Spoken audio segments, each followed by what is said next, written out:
자, 빈출 299페이지 한번 펴보시고요.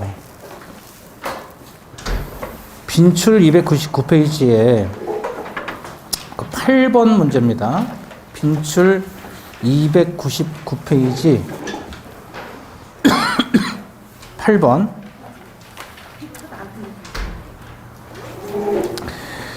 불륜관계의 종료를 해제 조건으로 하여 내연녀에게 한 증여는 반사회적 법률행위라고 할 수 없다. 맞아요?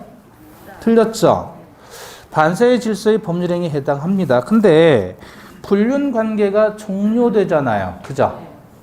불륜관계가 종료되면 헤어진다는 뜻 아닌가요? 네? 헤어진다는 뜻이에요. 헤어지지 않는다는 뜻이에요. 불륜관계 종료 그랬으니까 헤어진다는 의미로 읽히시면 안 돼요. 왜냐하면 뒤에 뭐가 나와 있죠? 해제 조건이라고 나와 있잖아요.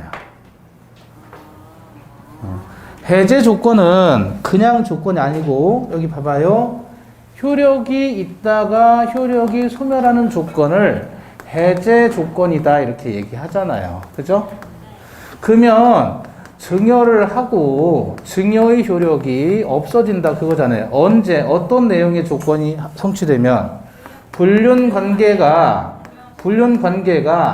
종료가 되면 증여의 효력을 없애겠다. 그 말은 내가 너에게 집 주고 차 주고 돈 줄게 첩계약하자. 근데 너 떠나면 나하고 헤어지게 되면 내가 준 거 다 뺏어올 거야 라고 하는 거예요. 결국 협박하는 거예요. 이건 첩계약 하자는 거예요? 하지 말자는 거예요? 첩계약 하자는 거잖아요. 그래서 무효가 되는 거예요. 그러니까 여러분 머릿속에는 이 해제 조건부 법률행위, 해제 조건과 정지 조건의 개념이 머릿속에 있어야 이 문장 이해가 되는 거예요. 근데 해제 조건, 정지 조건을 모르시고 그냥 불륜관계 종료네? 라고 하시면 안 된다는 얘기예요. 아시겠죠? 그 다음에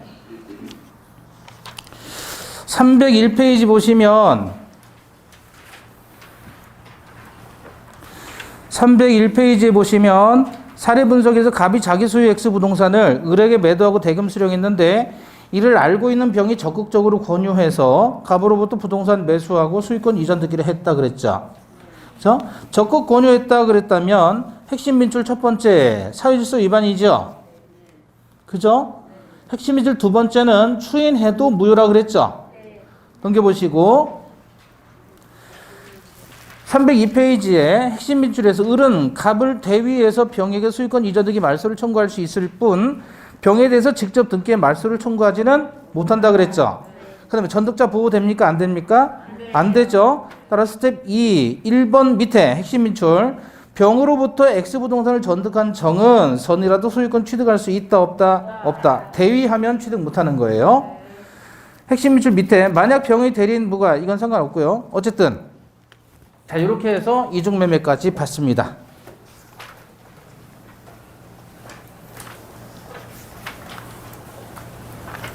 그 다음에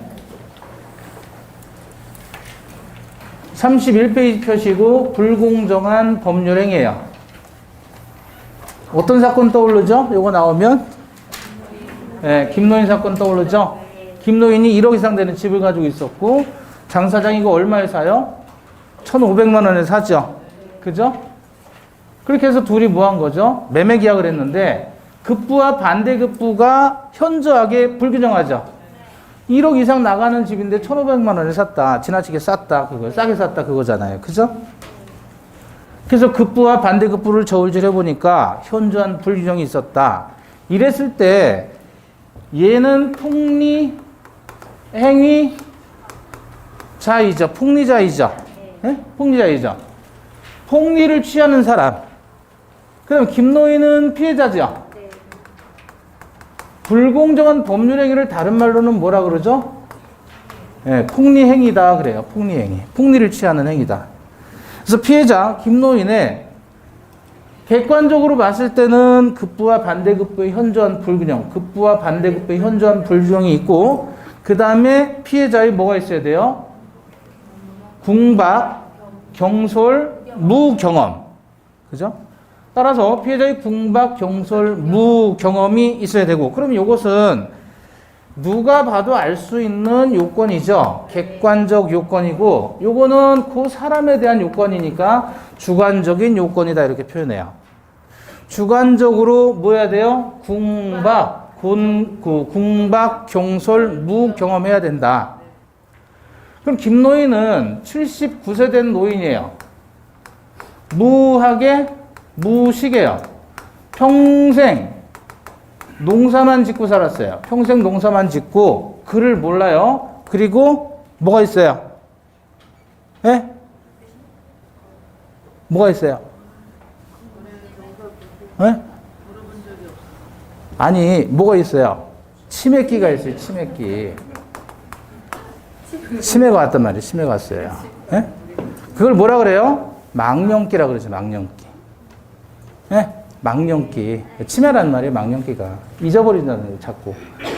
자, 이런 상태인데 1억 이상 나가는 집을 가지고 1,500만 원에 계약을 했다. 그 얘기예요. 그렇다면 요 주관적인 요건으로서 궁박, 경솔, 무 경험에 해당하느냐를 따져봐야 되는데 궁박이 뭐예요? 궁박. 궁자가 무슨 궁이라고요? 궁핍하다 그거예요. 궁핍하다. 이게 굴혈이에요. 굴혈. 구멍혈. 동굴에 이렇게 구멍이 있잖아요. 그 굴을 얘기해요. 굴. 그리고 저게 몸이에요. 몸. 몸신인데 옆에서 활을 쏘잖아요. 활 쏠 때는 이렇게 쏴요? 아니면 옆으로 쏴요? 옆으로. 비껴 서 있는 모습이에요. 근데 비껴 서 있는 모습인데 굴이 워낙에 작으니까 예? 이렇게 서서 못 들어가고 옆으로 이렇게 들어가는 모습이에요. 옆으로. 구멍이 너무 작아서. 그만큼 뭐예요? 예? 가난하다라는 걸 표현하는 글자예요. 곤궁할 궁. 얼마나 가난하면 짖어지게 가난한 거예요. 짖어지게 가난하다. 예? 예. 그러니까 얼마나 가난하면 제대로 걷지도 못하고 옆으로 이렇게 숙여가지고 들어가는 모습을 이렇게 표현했느냐 이거예요. 한자가. 너무 이쁘지 않아요? 한자가. 처절한 거예요. 이 사람은 먹을 게 없고 살 집도 없어서 동굴 가서 숨어 지내는 거예요. 가난해서. 그러면 궁박. 가난하니까 박은 핍박할 박자예요. 궁박은 무슨 말이야? 찢어지게 가난한 거를 얘기하는 거예요. 왜 찢어진다고 하는지 아시죠? 먹을 게 없어서 물만 먹는 거예요. 그러니까 할 때 물똥만 싸는 거예요. 그거 어떻게 해요? 계속 물똥 싸면 찢어지잖아요. 그래서 찢어지게 가난하다 그러는 거예요. 그럼 이게 궁박이라는 것은 경제적 원인을 얘기하는 거잖아요. 그렇죠? 경제적 원인인데 판례는 여기에 뭐도 포함시킵니까? 정신적인 원인에 의한 궁박도 포함시킵니다. 그러면 정신적 원인에 의한 궁박 어떤 거라 그랬죠? 예? 멘탈 붕괴, 멘붕 왔다 그러잖아요. 멘붕. 멘붕 오는 게 이게 정신적 궁박이다 그거예요. 어떤 경우가 멘붕 오는 사례라 그랬어요? 전쟁. 만약에 북한에서 미사일 쐈다 그래봐요. 당장. 서울에. 인천에 안 쓰겠죠? 그래서 서울 안 사는 거잖아요. 여러분들은. 미사일 쐈다 그러면 멘붕 오지 않겠어요? 네. 전쟁 났는데 이제 남자들 다 나가서 전쟁해야 될 거 아니에요. 그죠? 전쟁 나가면 죽을 거 아니에요. 예? 또는 불구가 되든지. 공포심 어마무시한 거예요. 전쟁. 두 번째, 뭐예요? 죽음. 가까운 사람의 죽음. 갑작스러운 죽음. 예고된 죽음도 멘붕 오는데 갑작스럽게 죽었다. 그러면 그 멘붕은 장난이 아닌 거예요. 그걸 우리는 정신적 궁박이라고 한다. 세 번째는 뭐죠? 네, 감옥 가는 거. 지인의 구속이에요. 지인의 구속. 이런 것들이 이제 거의 정신적인 강박에 해당하는 사례에 해당한다. 그런 상태를 이용해서 얘가 폭리를 취한다 그거잖아요. 그죠? 그럼 지금 김노인은 궁박한 상태이에요? 그런 건 없죠. 경제적으로나 정신적으로 궁박한 사람은 없잖아요. 경솔한가요? 망령기 있대요. 경솔하죠. 판단력이 부족해요. 무경험에 해당하는 건가요? 경험도 없잖아. 평생 농사밖에 안 져봤으니까. 근데 이 무경험은 거래 일반에 대한 무경험일까요? 아니면 특정한 거래에 대한 무경험일까요? 거래 일반에 대한 무경험이지 특정 거래에 대한 무경험이 아니죠. 특정 거래에 대해서 무경험은 일반인도 많잖아요. 예? 저는 주식 같은 거 한 번도 안 해봤어요. 하고 싶은 마음도 없고, 주식은. 그런 거래는 저는 한 번도 안 했지만, 저는 일반적인 거래 경험을 했을 거 아니에요. 그러니까 저는 무경험에 해당하지 않는다는 거예요. 한 번도 안 해봤지만. 특정 거래가 아니라 거래 일반에 대한 무경험을 얘기한다. 자, 그럼 김노인은 경솔에도 해당하고 무경험에도 해당하네요. 그럼 궁박, 경솔, 무경험이라고 하는 주관적 요건은 전부 다 있어야만 되는 것이냐 아니면 중에 하나만 있어도 되느냐. 판례는 뭐라고 봐요? 이거 중에 하나다. 그래서 다 또는으로 이해합니다. 또는으로 궁박 또는 경솔 또는 무경험 중에 하나. 자, 그럼 이거는 객관적인 요건이고 요거는 주관적인 요건이잖아요. 그럼 객관적으로 현저하게 불균형하면 주관적으로 궁박, 경솔, 무경험이라는 것이 추정이 될까요? 추정되지는 않을까요? 추정되지는 않습니다. 그러면 객관적 요건이든 주관적 요건이든 누가 입증을 해야 되죠? 김노인 측에서 입증을 해야 돼요. 김노인은 무효 주장하는 사람이에요? 유효를 주장하는 사람이에요? 이 매매 계약이 무효라고 주장해요? 유효라고 주장해요? 그렇죠. 무효를 주장하는 자가 객관적 요건과 주관적 요건 전부를 입증해야 됩니다. 추정되지 않아요. 따라서 입증 책임은 누구에게 있다? 무효를 주장하는 자. 그 다음에 우리 판례는요. 법에는 없어요. 법에는 백사조에서 규정한 게 법에는 당사자의 궁박, 경솔 또는 무경험으로 인해서 현저하게 공정을 잃은 법률행위는 무효로 한다 그랬지. 구체적으로 폭리행위자의 주관적 요건은 법에는 없어요. 근데 우리 판례가 장 사장에게 폭리행위에 악의가 있어야 된다라고 판시를 했습니다. 폭리행위의 악이라는 건 김노인이 이런 상태를 알고서 이용하려는 적극적 의사이다. 이게 폭리행위의 악이에요. 자, 그런데 5월 1일 날 계약금 550만 원 주고 5월 2일 날 다음 날이죠. 중도금을 650만 원을 예컨대 줬다. 계약한 다음 날 중도금을 준 거예요. 왜 그랬을까요? 계약금만 지급한 상태라면 김노인 측에서는 배액 주면서 상환할 수 있고 해지할 수 있단 말이에요. 배액 상환하면서 해지할 수가 있는데 그거조차를 막아버리는 거예요. 중도금을 줘버리는 거예요. 그래서 저쪽에서 해지를 못하게 의도적으로 막았다. 그걸 가지고 폭행의 악이라는 걸 의심할 수 있었다 이거죠. 자, 그럼 불공정한 법률행위는 어떻게 되죠? 효과? 예? 효과? 불공정한 법률행위를 하게 되면 어떻게 돼요? 효과는? 무효죠. 무효. 그죠? 무효. 자, 그래서 거기 보시면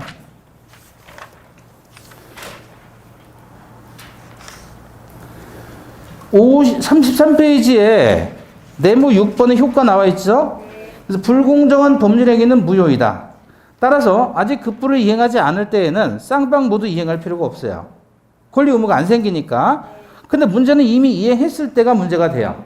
이때는 어떻게 한다 그랬죠? 봐봐요. 김노인이 집을 줬고 장 사장은 돈을 줬죠? 그럼 장 사장 준 거는 반환 청구가 안 돼요. 불법원인 급여에 해당해서. 근데 김노인은 반환 청구가 되는 거예요. 불법원인 급여가 적용되니까 본문과 단서에 따라서 결론만 기억하시면 돼요. 김노인이 뭣도 갖고, 집도 갖고, 돈도 갖고 끝나는 거예요. 아시겠죠? 그리고 이 불공정한 법률행위는 사회 질서 위반의 한 형태가 불공정한 법률행위인 거예요. 무슨 말씀인지 이해되셔요? 사회 질서 위반의 형태가 그 중에 하나가 불공정한 법률행위라고요.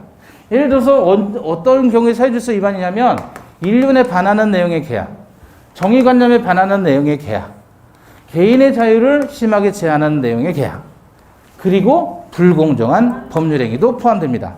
그러면 사회질서 위반의 효과가 그대로 가는 거죠. 따라서 무효죠.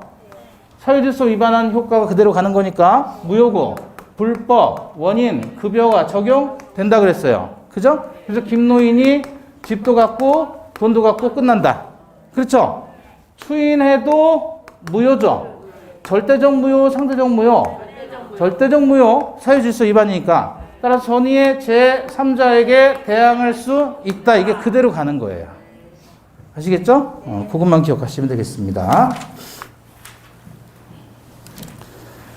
자, 그 다음에 책에서 34페이지 보시면 적용 범위와 관련해서 불공정한 법률행위, 증여에 대해서는 불공정한 법률행위가 적용되지 않는다. 그 얘기예요. 또 경매에 대해서도 역시 불공정한 법률행위로서 무효가 되지 않는다. 이해되셨어요? 자, 증여는 왜 불공정한 법률행위가 적용 안 되냐면, 이거 봐봐요. 불공정한 법률행위는 급부와 뭐가 있어야 돼요? 반대급부가 있어야지 저울질을 할 수 있는 거잖아요. 근데 증여는 반대급부가 없는 거죠. 그러니까 불공정한 법률행위 백사조 적용 안 된다는 거예요. 증여에 대해서는. 또 경매에 대해서는 백사조가 적용된다, 안 된다? 적용 안 돼요. 왜? 경매로 지나치게 싸게 샀다. 그럼 이거 불공정한 법률행위에 해당하지 않겠느냐? 아니란 말이에요. 불공정한 법률행위는 기본 자체가 이건 위법한 거예요. 근데 경매는 적법한 거잖아요. 그죠? 적법한 것이니까 경매는 적용해서는 안 된다. 그 다음에 그 위에 제일 많이 나오는 부분이 그거 33페이지 맨 밑에 가보세요. 33페이지 맨 마지막. 매매 계약이 약정된 매매 대금의 과다로 말미암아 민법 104조에서 정하는 불공정한 법률행위에 해당해서 무효인 경우에도 무효행위 전환에 관한 민법 138조가 적용될 수 있다. 이게 뭔 말이냐면 여기 봐봐요. 이 땅을 이제 개발을 합니다. 근데 여기서 A라는 사람이 약 3억 정도 나가는 집을 가지고 자기는 안 팔겠다고 뻗팅기 하는 거야. 알박기 한 거야. 그 건설회사가 공사를 해야 되는데 얘가 알박기 하니까 얘 입장에서, 건설회사 입장에서는 빨리 공사를 끝내는 게 이익이 많이 남는 거죠. 그죠? 왜냐면 공사 장비들이 들어가고 인력들이 들어가야 되잖아요. 근데 얘 때문에 스톱하게 되면 그 장비나 인력이라든지 이런 것들이 계속 날짜가 늘어가면서 부담으로 올 수 있단 말이에요. 그래서 건설회사 입장에서는 공사를 빨리 끝내는 게 아주 중요하다. 근데 얘가 알박기를 하고 있으니 어떻게 못하는 거 아니야. 그래서 협상을 했어요. 울며 겨자 먹기로. 얘가 30억 원에 팔면 그럼 내가 소유권 이전해줄게. 네가 30억 원에 사면. 그래서 오케이 해가지고 여기서 오케이 해서 30억 원에 사기를 한 거예요. 자, 누가 폭리를 취했죠? A가 폭리를 취했죠? 얘가 그러니까 장사장 입장이고 얘가 김노인 입장이 되는 거죠? 결론적으로 김노인이 집도 갖고 돈도 갖고 끝난다 그랬잖아요. 이해되셨어요? 김노인 입장이 된 거예요. 그래서 30억 원에 사기로 했는데 그럼 얘 입장에서는 한 푼도 못 건지네요? 장사장 입장에서는 돈도 못 받고 땅도 못 받고 그렇잖아요. 그럼 그지 됐네요? 그래서 법원에서는 너 알박기 한 거 그거 못된 짓이지만 요렇게 법을 적용해야 되겠지만 이 금액을 합리적으로 3억 원으로 다시 합의하면 유효로 전환시켜 주겠다. 그렇게 판시를 한 거예요. 이해되셨어요? 자, 그래서 다시 한번 보면 매매 계약이 약정된 매매 대금의 과다로 말미암아 3억짜리 30억에 팔아먹었으니 민법 104에서 정하는 불공정한 법률행위에 해당해서 무효인 경우라도 무효란 말이에요. 그럼 결국 집도 갖고 건설에서 돈도 갖고 집도 갖고 끝나는 건데 그렇더라도 무효행위 전환에 관한 민법 제138조가 적용될 수 있다. 따라서 매매대금을 3억 원으로 감액한다면 유효로 전환시켜 주겠다라고 판시한 겁니다. 이해되셨어요? 네.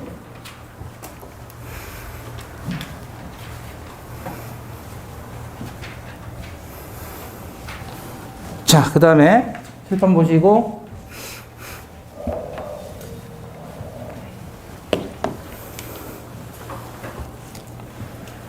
법률행위 해석이라는 파트입니다. 35페이지, 교과 35페이지 해석. 보기 전에 이제 칠판 한번 보시죠. 지금 갑이 의사를 표시하는 입장이에요. 어머니입니다. 어머니. 을이 아들이에요. 아들. 어머니가 표의자고 아들이 이제 상대방이에요. 용돈 주세요 했는데 어머니 생각은 얼마예요? 가로하고 5,000원 줄 생각이었어요. 생각은 눈에 보이는 게 아니니까. 근데 잘못해서 어떻게 했어요? 5만 원을 꺼낸 거야. 꺼낸 돈이 5만 원. 그러면 의사와 표시가 일치하지 않잖아요. 이 경우에 표의자 갑의 의사 표시는 5,000원인가 5만 원인가에 대해서 학설이 갈리게 돼요. 그래서 의사주의 입장에서는 갑의 의사 표시는 5,000원이다 이렇게 주장하는 거예요. 의사가 중요한 거예요. 가로 속의 의사가. 표시는 중요하지 않은 거예요. 그러면 결국은 이 의사와 표시가 일치하지 않았을 때 누구 입장에서 해석하는 거예요 지금? 갑의 입장에서 해석하는 거예요. 그래서 주관적 해석입니다. 의사를 표시하는 사람이 갑이니까 자기 입장에서 보는 거예요. 그러면 의사 표시에서 가장 중요한 요소는 효과 의사예요. 자, 우리가 효과 나오면 뭐라 그랬죠? 오늘 첫 시간에 효과 나왔을 때. 이게 뭐예요? 당연히 뭐예요? 법률 효과를 얘기하는 거예요. 법률 효과. 그 효과를 의욕하는 의사가 효과 의사이에요. 효과 의사인데 효과 의사를 뭐라고 표현하냐면 한마디로 속마음이다 이렇게 보는 거예요. 갑의 속마음, 그걸 뭐라고 표현해요? 내심의 효과 의사. 속으로 품은 생각이란 말이에요. 내심의 효과 의사. 자, 그런데 표의자 입장에서 의사표시를 해석하는 걸 의사주의라고 한다면 이제 상대방 입장에서, 아들 입장에서 봤을 때 엄마가 분명히 얼마를 꺼냈죠? 5만 원 꺼냈잖아요. 눈에 보이는 거잖아요. 그죠? 그래서 상대방의 시각에서는 표시를 보고 요게 의사라면 요게 뭐가 돼요? 표시가 되죠. 표시를 보고 신뢰를 할 것이다 그거죠. 상대방 시각에서는. 그걸 무슨 주의? 표시주의라고 해요. 표시주의. 표시주의 입장에서 해석하는 것은 결국 표의자의 의사표시를 상대방의 시각에서 바라보는 거잖아요. 그러니까 무슨 해석이다? 객관적 해석이다. 그러면 아까 의사주의에서 효과 의사를 뭐라고 표현했죠? 내심의 효과 의사다 그랬잖아요. 근데 표시주의 입장에서 효과 의사는 이렇게 표현해요. 표시상의 효과 의사. 표시상의 효과 의사를 다시 표현하면 표시 행위로부터 추단, 미루어 단정한 효과 의사란 말이야. 자, 여기서 표시 행위는 어떤 거예요? 5만 원. 요게 표시 행위죠, 요게. 요게 표시 행위예요. 이게 행위고 표시고 표시 행위고 요게 의사란 말이에요. 그러면 아들 입장에서 어머니가 5천 원 주려고 했는지 5만 원 주려고 했는지 얘 입장에서는 뭘 보고 알 수 있어요? 표시 행위를 보고 엄마가 나에게 5만 원 주려고 생각했기 때문에 5만 원을 꺼냈구나 라고 생각할 거 아니에요? 네. 그쵸? 네. 얘가 바라봤을 때는 실제 감정의 속마음은 모르는 거예요. 얘는. 얘 입장에서는. 그죠? 그럼 얘 입장에서 봤을 때 5만 원을 보고 표시 행위로부터 뭐 한 거예요? 추측한 거예요. 추단된 효과 의사가 바로 5만 원이다 그거예요. 얘 시각에서. 눈에 보이는 건 5만 원이니까 그럼 엄마는 5만 원 주려고 했겠지라고 생각하는 거예요. 얘 입장에서. 그걸 뭐라고 표현해요? 표시상의 효과 의사. 다른 말로 표시 행위로부터 추단된 효과 의사. 의사주의 입장에서 효과 의사를 뭐라고 그러죠? 속마음, 내심의 효과 의사. 자, 그래서 의사주의와 표시주의가 이렇게 대립이 되고 있다. 그런데 우리 판례는 뭐라고 하냐면 결국 법률행위 해석이란 표시행위의 객관적 의미를 탐구하는 것이다 이렇게 표현했단 말이에요. 판례가. 표시행위의 객관적 의미를 탐구한다. 일단 표시행위 나왔죠? 네. 객관적이다 나왔죠? 그러니까 판례는 무슨 입장이에요? 표시주의 입장이 되는 거예요. 다만 완전한 표시주의가 아니라 이게 원칙이고 예외적으로 의사주의를 가미하고 있다. 그 정확한 표현은 절충하는 형태의 표시주의가 우리 판례 입장입니다. 자, 그래서 35페이지 교과서 보시면 양가로 2번에서 밑에서 둘째 줄 색칠 들어간데 당사자의 내심의 의사보다는 외부로 표시된 행위에 의해서 추단된 의사를 가지고 해석함이 상당하다라고 하고 있죠. 판례가. 35페이지 보고 있어요. 35페이지. 35페이지 양가로 2번에 밑에서 둘째 줄, 당사자의 내심의 의사보다는 외부로 표시된 행위에 의해서 추단된 의사를 가지고 해석함이 상당하다 그랬습니다. 그래서 우리 판례는 무슨 주의 입장이다? 절충적 표시주의.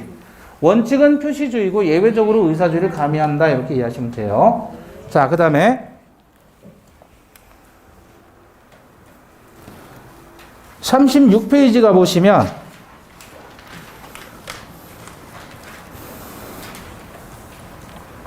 법률행위 해석의 방법입니다. 이제 칠판 보시고요. 법률행위 해석 방법은 크게 세 가지예요. 자연적 해석, 그 다음에 규범적 해석, 그 다음에 보충적 해석. 그 중에서 자연적 해석이에요. 자, 자연적 해석인데 지금 보시면 자연적 해석이라고 했을 때 자연스럽게 해석한다 그런 의미예요. 자연적 해석은. 요거는 1인칭이에요. 1인칭. 1인칭. 그 말은 1인칭이란 말은 내 마음대로 해석하겠다 그거예요. 크게 보면 자연적 해석이 있고 두 번째는 규범적 해석이 있고 세 번째는 보충적 해석이 있다 그랬어요. 그죠? 그러면 이게 자연, 규범으로 보충하자 일단 그렇게 암기하시고 얘는 1인칭으로 해석하는 거예요. 표의자 시각에서. 두 번째는 규범적 해석은 누구 시각에서? 상대방 시각에서. 세 번째 보충적 해석은 누구 시각에서? 제3자 시각에서 해석하겠다. 의사표시를 해석했을 때.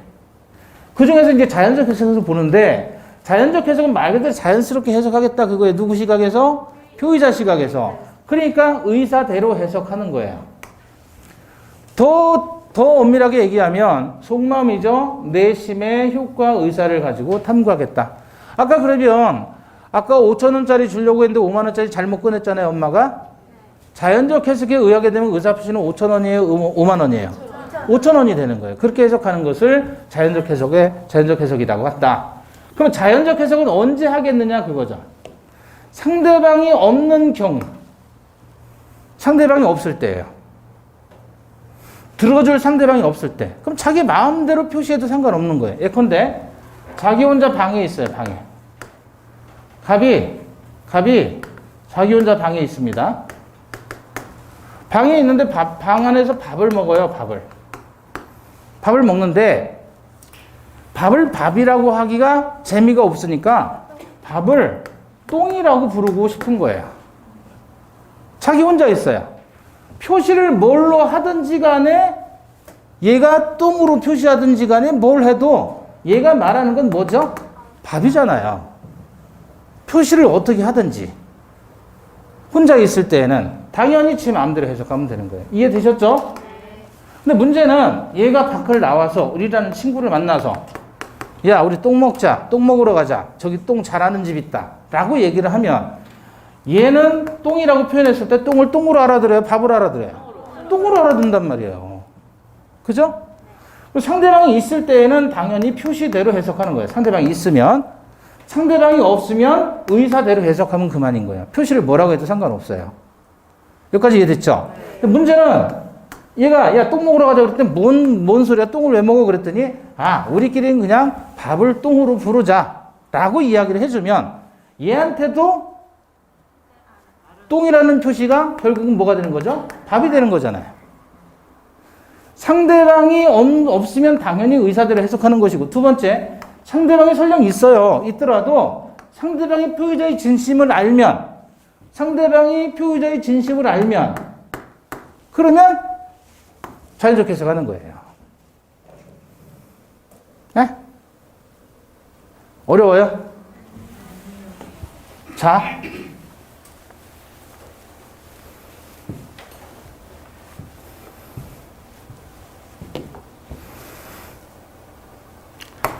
모가 있고 아들이 있어요. 아들이 이제 또 자식을 낳았어요. 그럼 모 입장에서는 얘가 뭐죠? 손자잖아요. 손자. 그죠?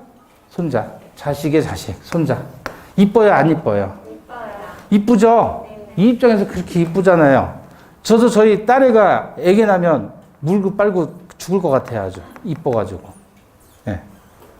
그럴 수밖에 없어요. 근데 아들이 얘를 혼내는 거야. 버릇없다고. 그러면 할머니 입장에서는 예? 얘가 그렇게 예쁜데 버릇없다고 막 야단치고 때리고 그러니까 속상하잖아요. 아유 내가 이 꼴 저 꼴 한번 얼른 죽어야지. 아유, 내가 오래 살았어. 얼른 죽어야지. 라고 하면 이렇게 표시를 했단 말이에요. 실제 의사는 죽는다, 안 죽는다? 애 때리지 마라. 그게 이쁘네. 그 왜 때리냐. 이제 그거잖아요. 속상한 마음을 표시한 거 아니야. 그럼 아들 입장에서 이렇게 해석해야 돼요? 이렇게 해석해야 돼요? 의사대로 해석해야 돼요? 표시대로 해석하셔야 돼요? 당연히 의사대로. 왜? 아들은 엄마의 속마음을 알고 있잖아요. 상대방이 있는 경우, 엄마가 아들한테 얘기했잖아요. 아들이 있는 경우, 상대방이 표의자의 진위를 알아요. 아들이 엄마의 진위를 알고 있어요. 그러니까 얘가, 아, 그래요? 엄마 좀 일어나 보셔요. 관을 짜야 되는데, 사이즈를 맞춰야 되지 않겠어요? 그 언제 돌아가실 건데요? 라고 하면 안 되지 않느냐, 그 말이에요. 이해되셨어요? 상대방이 있을 때 상대방이 표의자의 진위를 다 알고 있다면, 이걸 알고 있다면 당연히 이때는 의사대로 해석하는 것이다. 이해되시죠? 자, 그래서 어떤 사건이 있었냐면 갑이 을하고 뭐를 하냐면 귤 사세요 그랬어요. 그래서 을이 귤 살게요 그런 거예요. 근데 이 갑이 초짜라서 귤하고 오렌지를 구별을 못한 거예요. 그래서 자기는 귤이라고 생각했는데 그게 오렌지였던 거예요. 이해되셨어요? 네. 갑과 을이 합의한 건 뭐였어요? 귤을 합의했는데 갑이 까만 봉다리에다가 오렌지를 잔뜩 집어넣고 이거 귤인데 이거 한 봉다리 다 가져가세요. 떨이 10,000원입니다. 이래서 팔았고 을은 봉다리만 보고 실제 내용물을 확인하지 않은 채 귤이라고 믿고서 집에 가져와서 보니 뭐였다? 오렌지였다. 이해되셨어요? 그럼 갑과 을은 뭘 사고 팔았다고 느끼는 거예요? 귤을 사고 팔았다고 느끼는데 실제로는 잘못된 게 온 거야. 오렌지가. 그랬을 때 지금 이거 상대방이 있는 의사표시죠? 얘도 마찬가지고 상대방이 의사표시한 거잖아요. 귤 살게요 그랬단 말이에요. 그죠? 그러면 이 경우에 각자 의사표시를 했을 때 지금 각각의 의사는 뭐였어요? 귤이었고 표시는 둘 다 오렌지였죠. 그죠? 그러면 결국 봐봐요. 을의 입장에서 갑의 의사표시를 이해할 때 상대방은 표의자의 속마음이 뭐라고 생각했어요? 귤이라고 얘는 알고 있죠. 상대방이 있을 때 상대방이 표의자의 진위를 알고 있죠. 그럼 의사대로 해석한다, 표시대로 해석한다? 의사대로. 따라서 표시는 무효가 되는 거예요. 얘 입장에서 마찬가지예요. 얘가 의사표시를 했을 때 이 갑이 상대방이 돼요. 상대방이 을의 의사가 귤이라는 걸 알고 있죠. 상대방이 있는 경우 그 상대방이 표의자의 의사를 알고 있다면 의사대로 표시대로 의사대로. 그리고 얘도 의사표시가 뭐가 되는 거예요? 귤로 확정되는 거예요. 결국은 얘와 얘 사이에 합의된 건 뭐예요? 귤로 합의가 됐잖아요. 그죠? 따라서 계약은 귤로 성립하는 것이다. 그럼 오렌지로 표시된 것은 잘못된 표시잖아요. 그죠? 잘못된 표시는 의사대로 합의로 성립하는 데에 있어서 해로움이 없다. 그래서 오표시 무해의 원칙이 나오게 돼요. 오표시 무해의 원칙. 라틴어로 발사, 데몬, 스트라티오, 넌, 너셋 이래요. 잘못된 표시는 해가 되지 않는다 그런 뜻이에요. 그거를 뭐라고 표현하냐면 우리 법에서 오표시 무해의 원칙이다 이렇게 표현하는 거예요. 오표시 무해의 원칙. 잘못된 표시예요. 잘못된 표시는 의사대로 계약 성립함에 해로움이 없다. 오표시 무해의 원칙. 이해되셨어요? 네.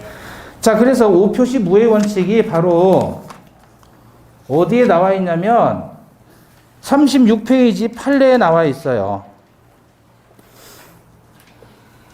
자, 그거 보시기 전에 다시 칠판 한번 보시죠.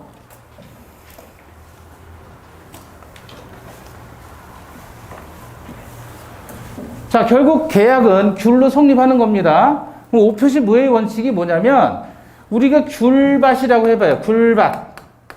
1번지. 또는 여기서는 X토지라고 했고, 오렌지밭. 이건 부동산이잖아요. Y라고 해보자. 그래서 합의된 거는 X토지에 대해서 합의를 했는데, 등기는 Y토지에 대해서 등기가 됐다. 지금 요 사례예요. 이해되셨어요? 네. 자, 여러분, 귤을 샀는데 집에 와보니까 오렌지였어. 그럼 어떻게 하죠? 그냥 먹지 말고 오렌지 먹으면 죽어요. 알레르기 때문에. 귤을 먹어야 되지 오렌지 먹으면 죽어요. 어떻게 해야 돼요, 그럼? 바꿔보면 되는 거잖아요. 동사는 바꿔보면 되죠? 그럼 부동산일 때는 어떻게 되느냐 이거죠. 귤밭 1번지 토지 또는 X토지를 사기로 합의했는데 계약서에다가는 Y지번을 쓴 거예요. Y토지 지번을. 그래서 Y토지로 등기가 된 거예요. Y토지로 등기가 됐다. 그렇게 되면 자기들끼리 합의한 건 X토지인데 Y토지로 등기가 돼버린 거잖아요. 그럼 Y토지에 대해서는 합의한 적이 있어요? 없어요? 없죠. 이 등기는 따라서 뭐예요? 이거? 무효인 등기예요. 그럼 X토지에 대해서는 합의는 돼 있는데 X토지에 대한 소유권 이전 등기가 안 돼 있죠. 대신 Y토지 등기를 했으니까 X토지에 대해서는 합의는 되어 있지만 이전 등기는 안 돼 있잖아요. 따라서 물권 변동이 일어날 수가 없죠. X토지에 대해서는 합의만 있지 X토지에 대한 이전 등기가 없잖아요. X토지에 대한 이전 등기 대신 Y토지의 이전 등기를 받았으니까. 근데 이건 합의도 하지 않고서 Y토지에 대한 이전 등기가 있었으니 이 등기는 무효. 그럼 을은 갑에게 X토지에 대한 소유권 이전을 청구할 수 있겠죠. 합의한 게 뭐니까? X토지니까 X토지에 대해서는 합의가 되어 있으니 X토지에 대한 소유권 이전은 을이 갑에게 청구할 수가 있는 것이다. 그 다음 두 번째, Y토지 등기는 합의가 없는 등기니까 이건 무효. 따라서 Y토지로 들어간 등기는 갑이 어떻게 해요? 을에게 말소를 청구할 수 있다. 잘못된 등기니까. 세 번째, Y 등기는 무효이므로 따라서 제3자가 취득해도 무효이다. 다시 말하면 등기에 공신력이 있다는 거예요? 없다는 거예요? 없죠? 그럼 Y토지 등기가 무효란 말이야. 무효인 등기인데 그게 다시 제3자에게 넘어갔다라고 해도 얘는 취득한다 못한다? 무효인 등기 믿고 거래한 사람 보호되지 않아요. 역시 계속 무효예요. 등기에 공신력이 없기 때문에. 정리하면 문제를 낼 때는 이런 식으로 나오는 거예요. 이제 저는 귤 오렌지로 했는데 왜 오렌지로 했냐면 오렌지로 표시했잖아요. 그래서 O 표시예요. 원래 그릇대를 O자를 쓰는데 그냥 외우기 편하시라고 O 표시한 거예요. 오렌지로. 그 오렌지 표시는 귤대로 성립함에 해로움이 없다. 그래서 O 표시 무해의 원칙이라고 하는 겁니다. 자, 그래서 책에 나와 있는 게 바로 그 이야기이고요. 결론은 이거예요. 둘이 X토지 합의했는데 등기는 잘못해서 써야 되니까 Y토지 지번으로 잘못 적어서 Y로 등기가 돼버린 거야. 이때는 Y 등기는 말소하고 X토지에 대해서 이전 등기를 청구하면 끝난다. 됐죠? 네. 다음에 이제 규범적 해석입니다. 규범적 해석은 누구 시각이에요? 상대방. 2인칭이라 그랬죠. 상대방 시각에서. 따라서 이건 표시대로 해석하면 돼요. 자, 각각의 네 가지 사건을 기억하시는데 영수증 총완결 사건이에요. 돈을 다 갚지 않았는데 영수증에다가 총완결이라고 써달라 그래서 아무 생각 없이 써준 거예요. 그럼 그건 무슨 뜻이다? 빚을 탕감한 것이다 라는 게 판례입니다. 써준 대로, 표시대로 효과가 발생하는 거예요. 두 번째, 최대한 노력하겠다 그러면 이것은 법적인 의무를 부담하겠다는 게 법적 의무는 아니다는 거예요. 법적 의무는 아니고 사실이 되면 하겠다는 얘기지 반드시 해야 된다는 의무는 없다. 그런 얘기예요. 그래서 나중에 면피하고자 할 때 이런 방법을 쓰시면 돼요. 최대한 노력하겠다. 가급적 노력하겠다. 최선을 다하겠다. 이런 것들은 법적 의무가 아니다라고 판시한 겁니다. 그 다음에 모든 권리금을 인정함이라고 했다면 이것은 임대차 만료 시에 임대인이 임차인에게 권리금을 반환하겠다는 약정으로 볼 수 없다는 거예요. 자, 우리 판례에서 임대인이 임차인으로부터 권리금을 받는 경우 절대로 임대인은 권리금 토해내지 않습니다. 절대로 토해내지 않아요. 그러니까 이건 무슨 뜻이냐면 권리금 인정한다는 얘기는 임차권을 임차인이 임차권을 뭐 할 수 있죠? 양도할 수 있잖아요. 임차권 양도할 때 권리금을 보통 주고받거든요. 그거를 사전에 동의하겠다라는 뜻으로 볼 것이다. 모든 권리금을 인정함이라는 뜻은 임차인 네가 알아서 권리금 빼가라는 것에 대한 동의가 있다라는 얘기예요. 그래서 네가 알아서 빼갈, 알아서 권리금을 빼갈, 알아서 빼가 그 말이에요. 알아서 빼가. 권리금을 임대인이 반환하겠다는 약정이 아니라 알아서 빼가라 그 얘기예요. 근데 모든 경우에 화재에 있어서 책임을 지겠다는 것에서 모든 경우는 뭐를 불가항력의 경우를 포함한다라는 겁니다. 모든 경우의 화재인데 모든 경우의 화재에는 불가항력도 포함된다 안 된다? 된다. 임대인의 건물이 목재예요. 목재 건물인데 세입자 을이 화기를 다루는 고깃집을 한다라고 주장을 한 거예요. 그래서 임대차 하는데 그러면 이게 목재이기 때문에 네가 고깃집을 하게 되면 불을 다루지 않느냐. 차제 취약하다. 그랬더니 자기가 모든 경우의 화재에 대해서 책임을 지겠다라고 특약을 했어요. 근데 원인을 보니까 불이 났는데 원인을 보니까 누구의 원인인지 알 수가 없는 거예요. 누구의 잘못이 밝혀지질 않아요. 그런 경우는 뭐가 되는 거예요? 불가항력이죠. 저항할 수 없는 힘이잖아요. 그럼 이거 여기에도 해당하느냐 그거야. 그러면 이 경우에도 책임을 져야 되느냐? 그때도 책임 져야 된다. 아시겠죠? 근데 사실 이게 단순한 게 아니에요. 왜냐하면 화재가 발생했다. 지금도 화재 난리잖아요. 임대차를 했는데 만약 갈비집에서 사람이 죽었다. 그 인생 끝난 거예요. 얘 어떻게 해요? 손해배상 해주려면. 그죠? 아, 고기 팔아가지고 뭐 얼마나 큰 장사한다고. 아, 사람이 죽었으면 끝난 거란 말이에요. 10명 죽었다? 뭘로 갚을 거예요, 이제. 망한 거죠. 그죠? 건물주 입장에서는. 죽은 사람 입장에서 이 사람들 불쌍하죠. 얘도 잘못한 게 없는데. 불가항력이라면서요. 누구의 잘못도 밝혀지지 않았단 말이에요. 난리 나는 거예요, 이게. 쉬운 문제가 아니에요. 아시겠죠? 그런 의미에서 보면 또 달리 보이잖아요. 모든 경우에 화재에 대해 책임지겠다라고 했을 때 이것은 규범적 해석에 따라 그대로 해석을 하겠다. 이해되시죠? 예. 그 다음에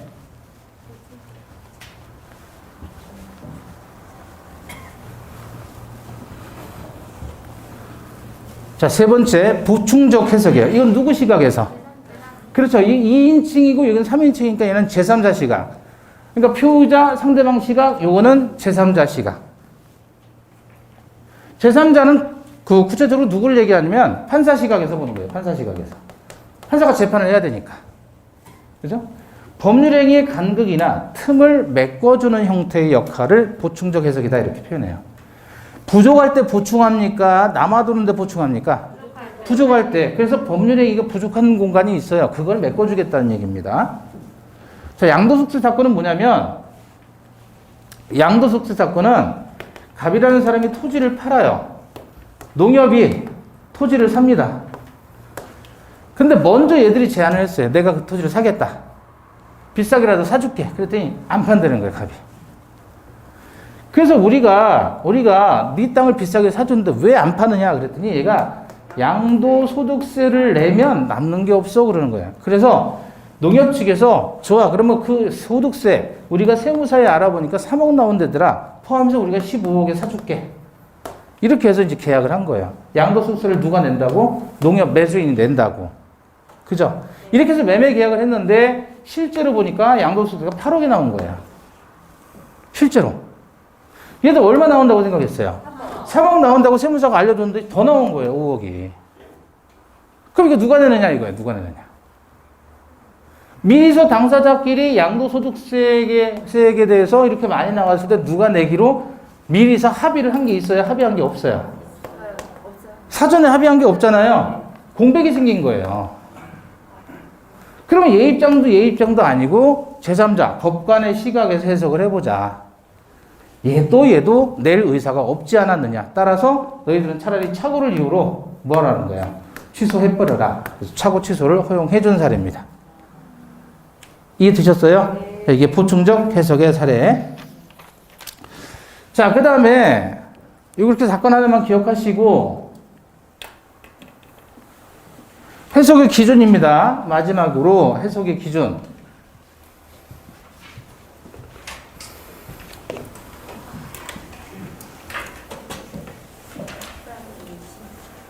자, 보세요.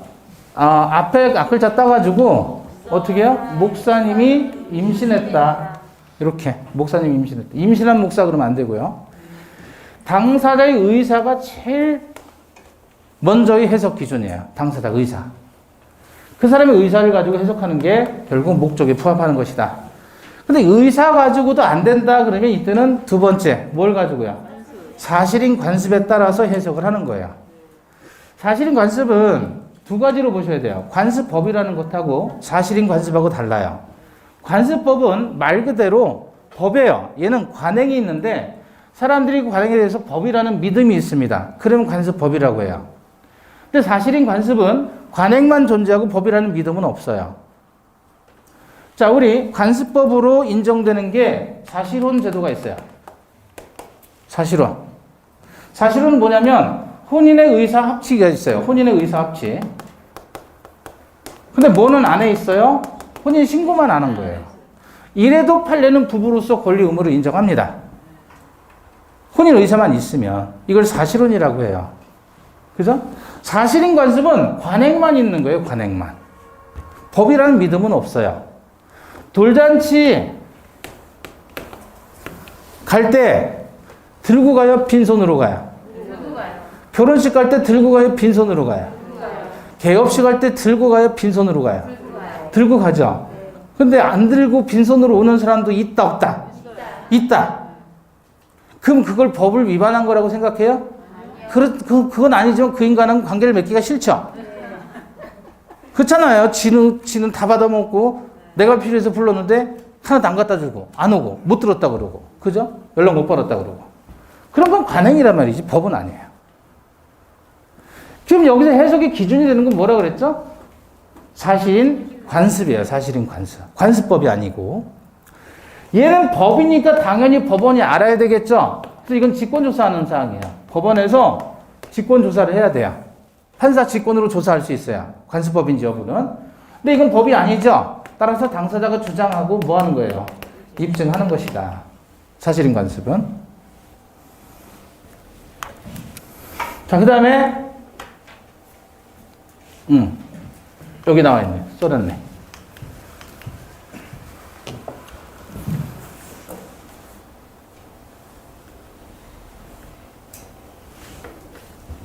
자, 사실인 관습을 통해서 해석이 안 되면 세 번째로는 뭘 가지고 따지는 거예요? 해석하는 거예요? 임의법규. 임의법규를 통해서도 해석이 안 되면 신의 성실의 원칙에 따라서 해석을 합니다. 이게 해석의 순서예요. 자, 임의법규는 아까 뭐라 그랬죠? 선풍기 질서에 관계 없는 규정이죠? 그러면 첫 번째 해석 기준이 당사자 의사죠?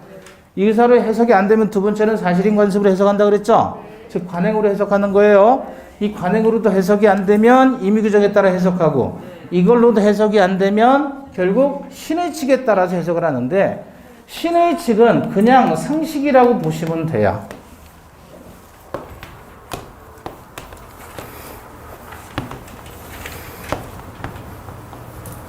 Natur der Sache. 독일어예요, 독일어. 사물자연의 법칙이란 뜻이에요. 이거를 우리는 뭐라고 표현하죠? 사물자연의 법칙을? 예? 이거를 사물자연의 법칙. 이걸 뭐라 그러죠? 사물자연의 법칙.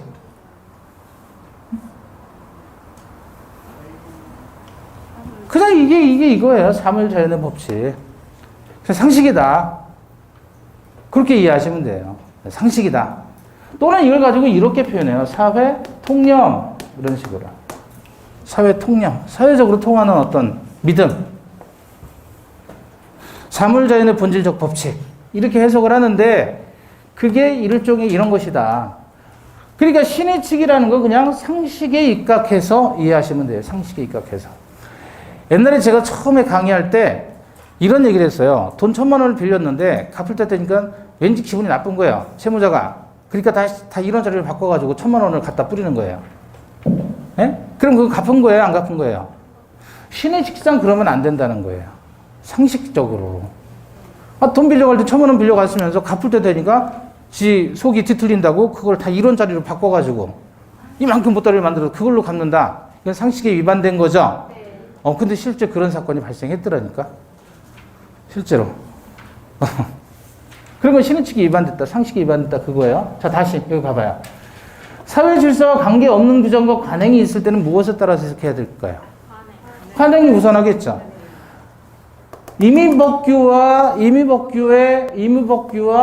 당사자의 의사가 다를 때에는 무엇에 따라 해석한다? 의사에 따라. 당사자의 의사와 사실인 관습이 관행이 다를 때에는 의사가 최우선 해석 기준이죠. 이해되셨어요? 그럼 조문을 보시면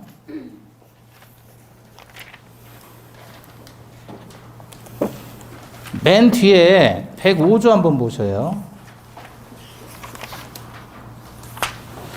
671페이지 105조에 보시면 법률행위의 당사자가 법령 중에 선량한 풍속 기타 사회 질서에 관계없는 규정 그랬죠? 그게 뭐예요? 임의 규정과 다른 의사를 표시한 때에는 여기 봐봐요. 임의 규정과 다른 의사를 표시한 때에는 무엇에 의한다? 의사에 의한다. 106조 법령 중에 선량한 풍속 기타 사회 질서에 관계없는 규정과 그랬죠? 임의 규정과 다른 관습이 있을 때 여기 봐봐요. 임의 규정과 다른 관습이 있을 때 다른 관습이 있을 때 당사자의 의사가 명확하지 아니한 때에는 무엇에 따른다? 관습에 따른다. 자, 여기 봐봐요. 임의 규정과 다른 관습이 있을 때 당사자의 의사가 명확하면 뭐에 따른다? 의사에 따르고 당사자의 의사가 명확하지 아니하면 관습에 따른다. 그러니까 이 순서가 나오게 되는 거예요. 105조, 106조가. 임의 규정과 다른 의사를 표시할 때는 의사에 따른다. 105조. 106조. 임의 규정과 다른 관행이 있을 때 당사자의 의사가 명확하지 아니하면 관습에 따른다. 아시겠죠? 자, 여기까지 오늘 수고하셨습니다. 감사합니다.